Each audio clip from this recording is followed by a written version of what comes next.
Howdy and welcome to Lead to Grow, Part 2, Module 1, and Lesson 2 on Core Values.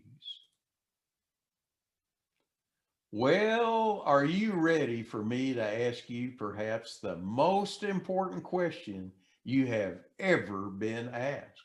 Are you ready to create a frame of reference, a set of criteria and guidelines that will clearly show how you and your people can responsibly think and conduct yourselves? It all starts by knowing who are you? Who are you bone deep? Based on years of study and my own experience in leadership, I can share with you to identify your authentic core values, then regularly communicate them to your people and instill them into the very fabric of your organization. The benefits to this approach are numerous, not the least of which is having clear, shared guidelines for your thinking, speech, and actions in your organization. Roy Disney said, "It's not hard to make decisions when you know what your values are." This simple statement gives hope to everyone. Surviving and thriving has its share of challenges. But when we know our core values, we know what to do and how we need to do it. Anyone who anchors his or her effort with an unchanging set of core values, they become a beacon that illuminates and defines how we pursue our purpose, our vision, and our super objectives or mission. We are already mentioned Collins and Perez research showing the importance of preserving the core, where the core includes both core values and purpose. In his book, Good to Great, Jim Collins explains how good companies can make the leap to become great companies. He mentions core values in particular. Core values are essential for enduring greatness, and we must take care to preserve them over time. I believe the same is true for your organization. Understanding and embracing your core values will have more impact on your organization than anything else. So, what are core values and what are they not?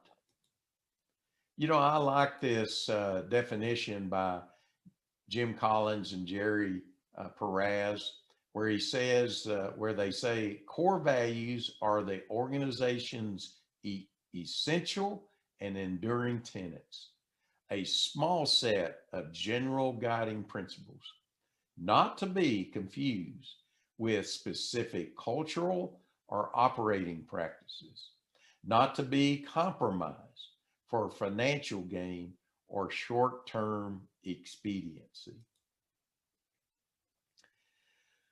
Well, core values answer the question, who am I? I have found that core values are discovered. They're not set, nor are they learned. Core values reflect who you are. They're not a skill you can learn. You cannot give what you do not have. However, you can discover your core values. They come from the founder of the organization who then recruits, selects, hires, and onboards employees who hold the same core values. So the process is to discover your core values. Well, what do core values require? At the top of the list is authenticity.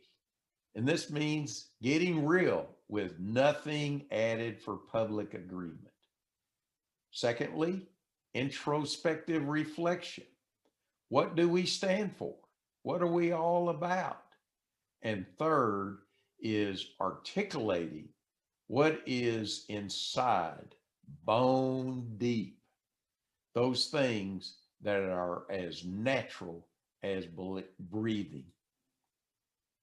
So, core values are not to figuring out what will maximize your wealth or that sounds good to yourself or others or reflects your aspiration. And that's a key word that I'm going to talk more about in just a moment, or complements a marketing campaign, or pleases the financial community, or looks attractive printed on glossy paper, or echoes popular or political opinion, or appeals to outsiders. You know, in his book, The 7 Habits of Highly Effective People, Stephen Covey reveals one important characteristic of proactive people. They respond according to their values. In other words, when we know our core values, we respond to people based on who we are rather than who they are or their condition.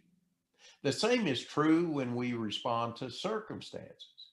We respond based on who we are, not what the situation is.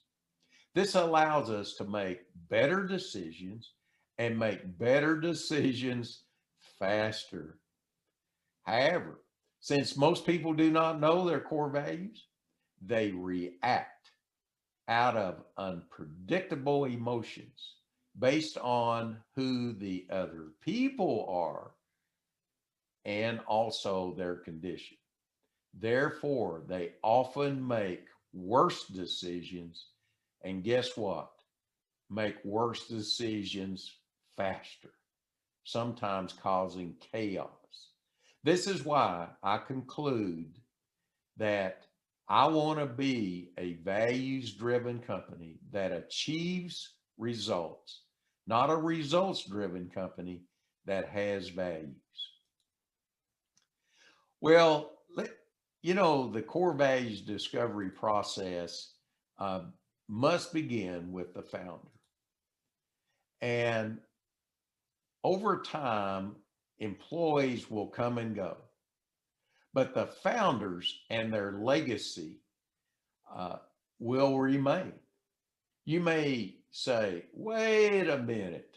If the founder set a core values, uh, does sets them, does that mean that individuals are being asked to ignore their own personal core values and simply take on the core values of the company's founders? Should thousands of employees alter their lives and behavior to match one person's set of values? Absolutely not. As Jim Collins explained in his books, Built to Last and Good to Great, the visionary companies that outperform the stock market by 15 times had founders who established their core values at the very beginning. And then they went about recruiting, selecting, and hiring and onboarding employees who held, guess what? The same core values. They hired the right people, those of like core values, and put them in the right positions. They did not have employees with a diverse set of core values. Instead, they develop a unique, consistent culture of remarkable unity, one where people lived out and shared a set of core values and purpose. Jim Collins also explained in Built to Last and Good to Great that the visionary companies had a cult like culture with people authentically living out the same core values. Even though we existed at my company for decades before my company uh, had a, I shared our core values. Those values were always present. Why? I was authentically living them out, even though I had not put them in writing. And our human resource department regularly hired people who fit what the leader, being me, wanted in our organization. When my company did hire an employee who did not truly share our core values, that new employee quickly learned that they did not fit in our organization and chose to leave. They weren't bad people, they just knew they did not fit. And our other employees knew it as well. However, most important, as I have already said, core values are discovered. They're not set, nor are they learned. So the process is to discover your core values, and therefore, there is a big difference between authentic core values and aspirational values or beliefs. I find so many leaders want to skip the discovery process and shortcut the discovery process as they drive for results to come up with their core values. And when they do, the result is aspirational values or beliefs that you want to reach toward or achieve or become someday, and not authentic core values as to who you are. And I really mean who you are. If you have aspirational values or beliefs, they will change over time. And if they change over time, guess what? They are not core. They are just aspirational values or belief. But authentic core values will never, never change. It is who you are.